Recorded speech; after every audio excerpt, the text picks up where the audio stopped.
Hi, everyone. Welcome to the Northern Kentucky Spotlight Podcast, presented by CVG. I'm your host, Sarah Brookbank. We've got two great guests on the podcast today. First up, we are joined by Bianca Azzopardi of Zambrero. She talks about their menu as well as their expansion plans across the state. Then we're joined by Johnson-Noem of the Northern Kentucky Area Development District. She highlights their recent housing study and the importance of income-aligned housing in the region. Thank you to our podcast sponsors, CVG, our title sponsor, C Crew Consulting, our digital sponsor, and our episode sponsor, Schneller-Knockelman. The Chamber is gearing up for our second annual Leadership Alumni Series with Talent Magnet Institute. Our first session is happening on Tuesday, June 25th, and the topic is Communication Mastery, Building Bridges, Bridging Gaps with Dr. Leanne Recton. This workshop aims to improve participants' communication skills by teaching them active listening, empathetic dialogue, and constructive feedback. You can register and learn more at nkychamber.com/events. Now, let's go get our business news roundup from Link NKY, meet our members of the week, hear from our sponsors, and I'll be back with this week's guests. The Link NKY Business Roundup is sponsored by Payroll Partners. Business owners, CFOs, and HR pros just don't have time for hold times and hotlines. They need Payroll Partners. Welcome back to another episode of the Link NKY Weekly Business News Roundup. For Link NKY, I'm Noah Jones, here to fill you in on all of the business news from this past week. Let's begin.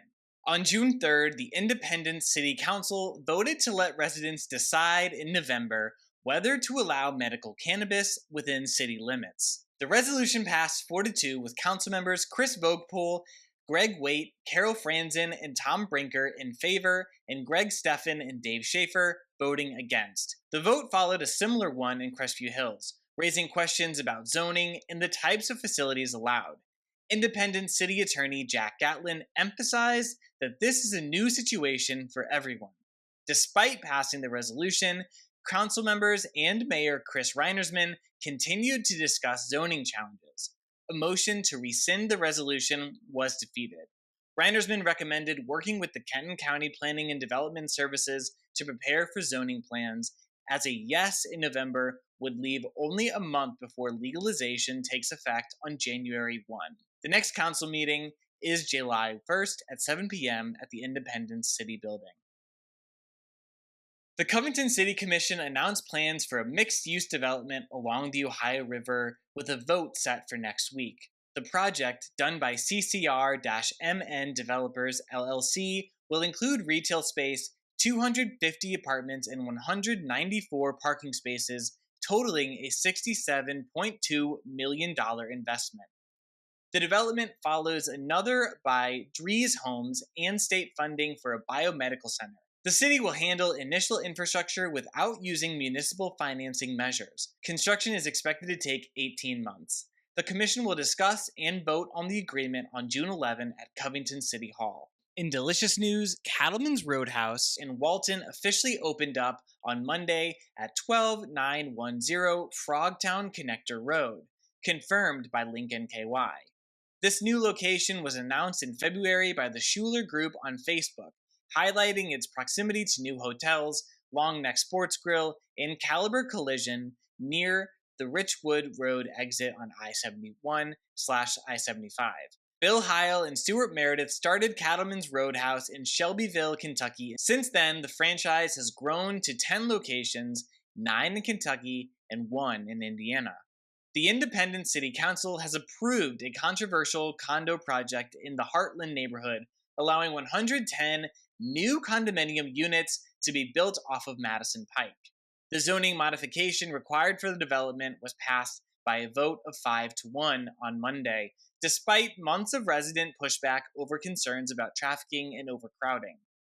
Resident Maggie Painter, whose daughter attends Madison Pike, voiced concerns about congestion and the impact on local schools.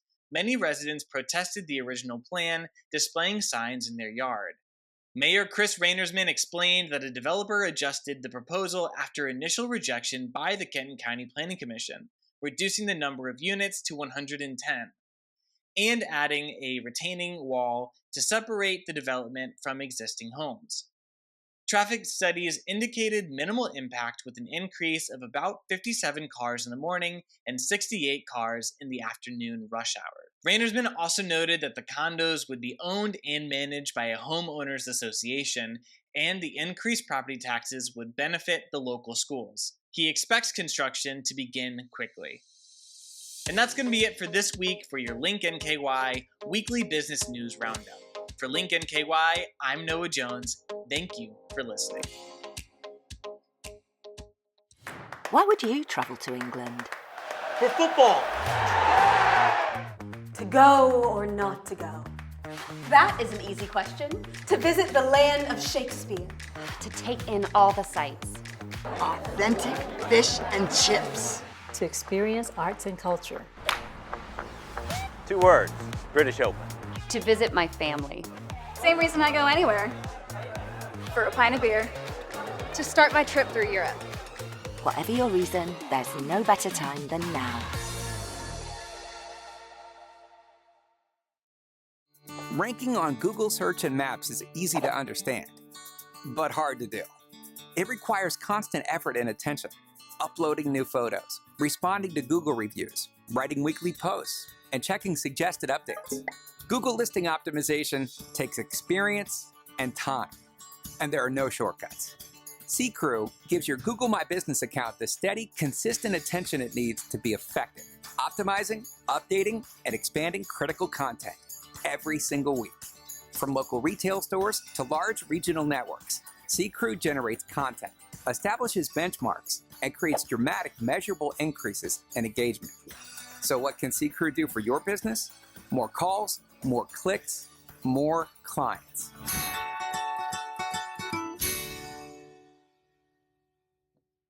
Congratulations to our members of the week. You can learn more about these businesses by following the Northern Kentucky Chamber on social media, where we will highlight one of these businesses each day. Now, let's meet our members of the week. Celtic Roofing is a locally owned and family-ran roofing, siding, and gutter company based in Campbell County. Wave Foundation is an independent nonprofit organization on a mission to inspire and foster environmental stewards of aquatic life. Grant County Schools has a total enrollment of 3,345 students across 6 campuses with a career and technical education center that provides students with 13 pathways to success. Live Well Lounge is a vitamin IV therapy spa helping you take care of your body better and is on a mission to help the community feel well, be well, and do well. Lee Taylor Photography provides high-quality images for companies, nonprofits, events, and families. Hi, everyone. Welcome to the podcast today. I am joined by Bianca Azzopardi of Zambrero. Welcome to the podcast. Thank you so much for having me. Yes, I am very excited to have you on. You have flown all the way from Australia to come to the United States and work on some expansion plans with Zambrero. You guys are pretty new to market. You've been in Northern Kentucky for about 2 years. But for people who don't know, tell us about your brand. Tell us about the company. Yeah, thank you, Sarah. So Zambrero is a Mexican quick service restaurant, absolutely new to Kentucky, but not new to the world. We started in 2005 in Australia, in Canberra. We were founded by a medical doctor and entrepreneur who saw a gap in the Australian market and started with one restaurant in our capital, Canberra, franchised from restaurant number 2. And from there, one thing led to another. More franchise partners came on board, and we were lucky enough to have some really rapid expansion over the years that followed. We now have over 270 locations globally, so we have a majority of that presence here in Australia. Just flown in from Australia, so still thinking I'm in Australia. Majority of that presence is in Australia, but we also have a presence in New Zealand, in Ireland, in the UK, and now really, really lucky to be here in Kentucky and to be welcomed into this community. So that's who we are. We sell modern Mexican food. We like to say that we bring Mexican flavors to some of your favorites, tacos, burritos, nachos, but in a really modern, fresh way. Our 2 core pillars are our food, our product, as I've just described, but also our Plate for Plate program. So something that was really cool to Sam when he started the business, our founder, is that for every burrito or bowl we sell to a customer, we actually donate a plate of food to someone in need. Yeah, that's such an incredible program. So touch on that. It's Plate for Plate, and this does not impact a consumer that comes into your restaurant outside of like, it's just something that you guys do, and it's a really great initiative. So tell us more about it. It's a really good point you touch on, because a customer has to do nothing more than buy a burrito or bowl, and the meal is donated. So there's no additional requirement from the customer. And in some ways that's an amazing thing, but it also means that we need to educate our customer on the ease of that transaction. So for every burrito or bowl that you purchase, a meal is donated to someone in need. And we do that through our partner Rise Against Hunger, who are actually based here in North Carolina. And those meals go to the developing world, to countries that need the meals the most. They have a very sophisticated way of distributing those meals across those countries. And to date, we've donated over 80 million meals. So we're incredibly proud of that. 80 million, that is pretty close to, and it's 1 billion, correct? 1 billion is the goal. 1 billion, That's that the is goal. a lot. That's the goal. So we've got a little way to go, but our US expansion and our start here in Kentucky is really key to that. Mm-hmm. The Australian market is obviously a huge opportunity for us, but the US market holds so much more opportunity, and the UK market as well. But here in the US, this is really where we see the kind of catalyst for our growth, our expansion, and then that feeding back into more plates donated to those in need. So I'm hugely excited about that. Yeah, and that's such a cool, important initiative. I remember we had you guys on the podcast last year, and your representative talked about it then, and I was just blown away by the work that you guys are doing in the community across the globe. It's a global community that you guys are really impacting. Focusing back here on Northern Kentucky, obviously you guys have a restaurant on Mall Road. Get a lot of traffic driving by there every day. A lot of people in and out, close to the airport, all of that stuff. When you look at Northern Kentucky and you think about the expansion plans, what is kind of on your radar as you guys move forward? Yeah, so look, as I said, expansion here in the US is key to our Plate for Plate program and our future as a brand. When we look at that first location in Mall Road, that's really the start. So I'm here now from Australia to scope more locations over the next couple of days, and we see ourselves opening 5 locations in the next 6 months. So here in the Kentucky market, building that brand presence, really ingraining ourselves in the local community, and then from there expanding out across more states. But for now, Kentucky is our focus. Yeah. Glad to be here. That's very exciting. And so you talked about the product, you talked about some of the offerings. We have a lot of like quick serve Mexican, build your own kind of style restaurants here in the area. What sets you apart when it comes to those products and the food that you're selling? Yeah, I think it's a couple of things. We've touched on the Plate for Plate program. So by far it's the fact that we have so ingrained in every transaction that we do that program. But more than that, it's our product. So our product is fresh. It's much healthier than some of the Mexican alternatives out there, some of our key competitors. And really it's about the quality of our ingredients. So all of our proteins, for example, are cooked in restaurant through a sous vide method of cooking, which means that it holds a huge amount of flavour. We're able to preserve the quality of that product right through from the manufacturer to the customer. And those fresh, healthy ingredients that come through are really key to that product as well. So the healthy nature of our product, I think overall, and the quality of the ingredients really set us apart. Yeah, that's great. And then when you are ordering, what is your go-to order for people who maybe haven't ordered at Zambrero before and are looking to Sarah, where do I start? This is a really tricky question. So our model is super unique in the fact that it's really customizable. So when you go into our restaurant, the whole entire menu board is a build your own focus.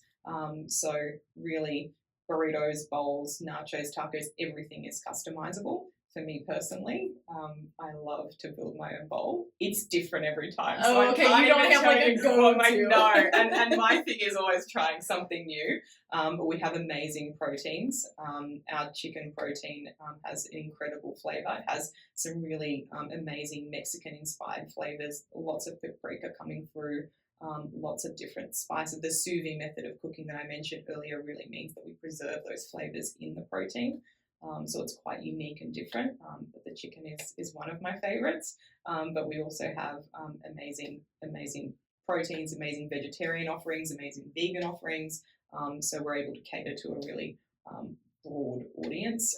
We have amazing kids offerings as well for families wanting to bring their kids in and enjoy enjoy our product. So. Yeah.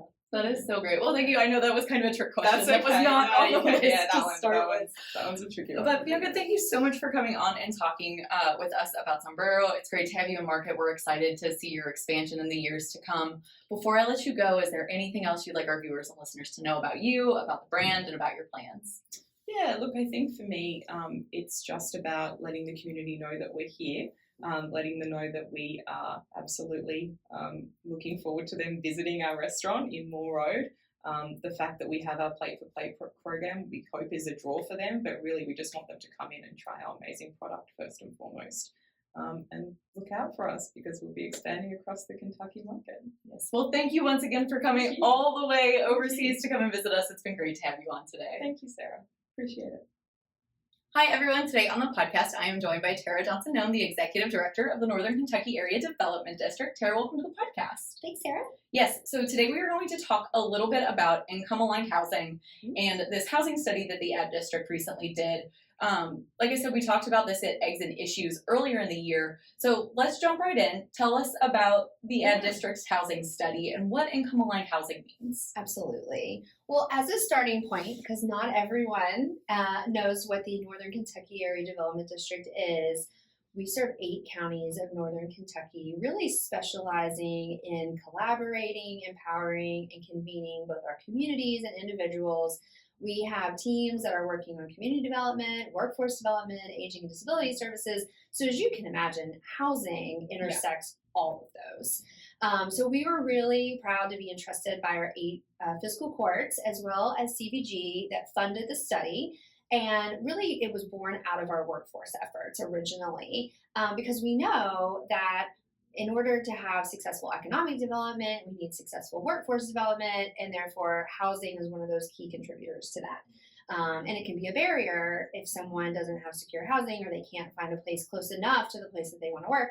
It can really get in the way. So we did work with a consultant who conducted the study all through 2023, and really some interesting findings that we've been now digesting for a few months.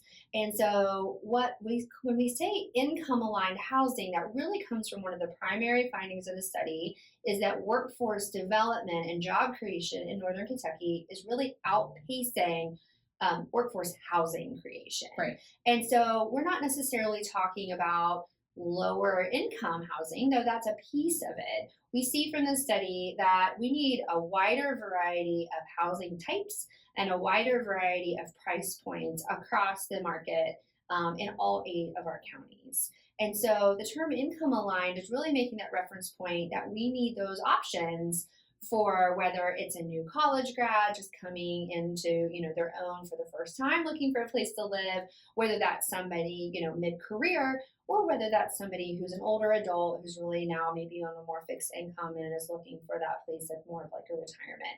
We need an income or rather an inventory option for all of those price points, and therefore we need income-aligned housing options. Right. It makes a lot of sense. It makes a lot of sense, especially when you consider the vast majority of people that live in Northern Kentucky and anybody that has thought about moving or looking at a house or moving, it's insane. There's not options for people across the board. I know when I bought my house in 2018, I felt that it was insane. I remember I was looking at houses in Newport, and I got off work at 2, I would go look at the house, and my realtor and I would be in the house, and we would get a phone call, and they'd be like, hey, so sorry, an offer's already been accepted. And that was in 2018. Yeah. So I know that's only kind of really been exacerbated. You mentioned that it really impacts the workforce. And one of the things in the study is that it found that the vast majority of our population, or not the vast majority, but more than half of our population makes $60,000 or less a year. Yeah. And that's kind of the portion of the population that is really struggling to find the housing. Yeah. Talk a little bit about that. Sure. Well, so the study found that about 60% of Northern Kentuckians in the workforce are earning $60,000 or less.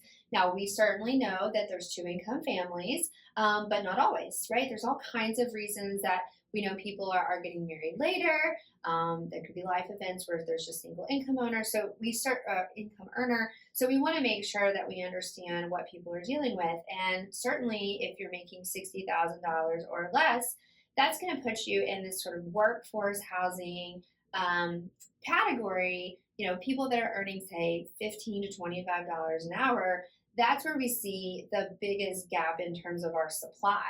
And so when you think about an employer who's trying to attract someone to work for them, if there's not anywhere for that person to live within a reasonable proximity of that employment hub, it's going to be really challenging to attract that person to the area. And so that's why, even though it's affecting that particular population, it's really ended up being an issue, a supply issue for the entire community. So when we talk about this workforce population, it's a population that has been identified that we're going to see a lot of growth in, and it's 67% of the population is making $60,000 or less a year. That's a big portion of our population. That's teachers, that's nurses, that's people that are working around the airport and the logistics businesses that we have. Tell us a little bit about that population and what this study has found out about them. Sure. So we see from the study that, and other studies as well, that a big part of Northern Kentucky's population, like you said, 60% are making $60,000 or less.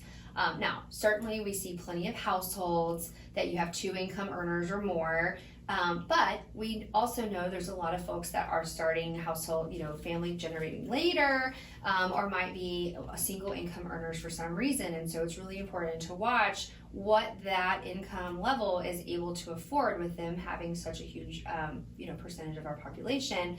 And the other thing that we see, like you said, is these are many of the foundational jobs for our community. These are our first responders, or like our teachers, like you said. And so it's really important, I think, for people to recognize that when we're having this conversation, this is no longer a conversation about subsidy, right, or anything like that. These individuals would not qualify for any kind of subsidy. These are market rate type product that's just, maybe there's just not a sufficient amount of it.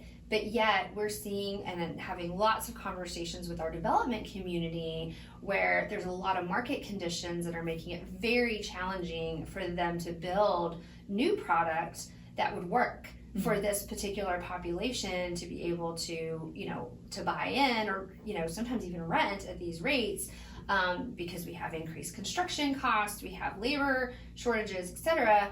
And so we've had a large proportion over the last 5 years of new development in the 3 and 4 bedroom for sale part of the market, which again, there's demand there too, right? We need all types of housing at the moment in Northern Kentucky, but when we see that particular workforce segment, they're getting hit a little harder because we're seeing the market is just really struggling to meet that particular need, whether it's for sale or for rent in a lower price point, or that mid-range price point that maybe traditionally we would have had. And we also are seeing that, as we think about new development or like growth for companies, this is meeting the current needs of our current workforce. Yeah, it's not even talking about like the population expansion that we're expecting. Yeah, and that we want, right? Yeah. So, we know that our employers are having a hard time sometimes meeting their job creation goals or, filling the jobs that they have, And so, our Northern Kentucky Career Center system is seeing like 11,000 jobs open, like monthly. And so if we need to attract people into those positions, we've really got to have the type of housing where they're going to have somewhere to live that's in, a reasonable proximity of where they're going to work. Yeah, people do need a place to live, especially if we're going to want to recruit them. I know Brent Cooper is a fan of saying that, like, if we are not growing smartly, if we are not growing, we are going to lose this battle for talent. There are people hiring all over the place. They're looking for places to go. There are companies looking to relocate and move. We all love Northern Kentucky and we want to see it do its best. Yes. But housing is really kind of holding us back. Like I said, my experience in 2018, so different than my friends that are buying their second homes now. And because they're trying to create, they're having their second kids, they're looking for more bedrooms and more bathrooms, and they're like, well, there just really isn't anything for me here. So it's really impacting a lot of people across Northern Kentucky. And when we talk about businesses, we talk about the people who are listening to the podcast and just like our citizens, what are ways that people can like learn more information and kind of get involved in this process? Yeah. Well, look, all of the data from the study is on our website. So there's, the whole study is there, but we also have it broken into smaller bits to make it a little bit more digestible. So if you go to NKADD.org under publications, it's all there. We have county profiles, we have the executive summary, we have the full thing. There's also some additional data that we've put there that Brighton Center and others have compiled about who's impacted by this and what price points are we even talking about.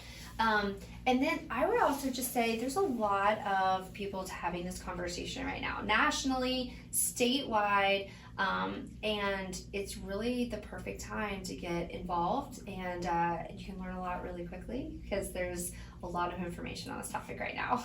Yeah, and one of the other things that's happening in Northern Kentucky that is kind of happening hand in hand with these conversations about income-aligned housing is all of our counties are up for their comprehensive plans. Yes. And for people that don't know about that, it's just a lot of talking and a lot of planning. And so a lot of our counties are kind of in these beginning stages. Yep. I know the AD district does a lot with this. So tell us about that process and like what people need to know about it.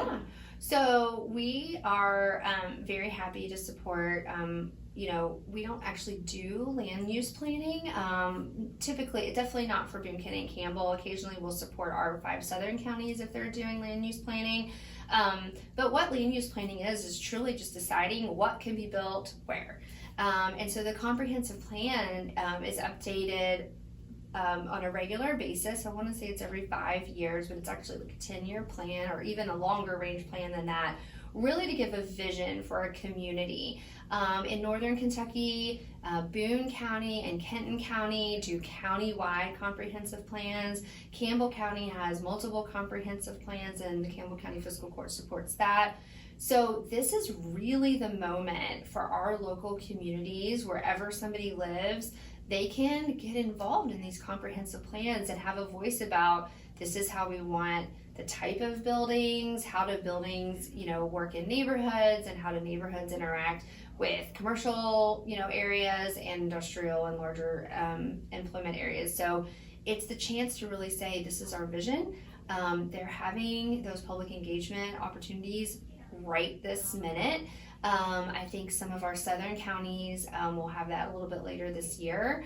So if somebody's interested, they should look up where they live, figure out which is the planning entity for them, and find the next public hearing and go and find out more. Yeah, very important to be able to have a voice in it. Yes. So if you're someone who is in that price point, or you're someone who cares about the growth of the community and the way your community is going to look, that's a great way to get involved.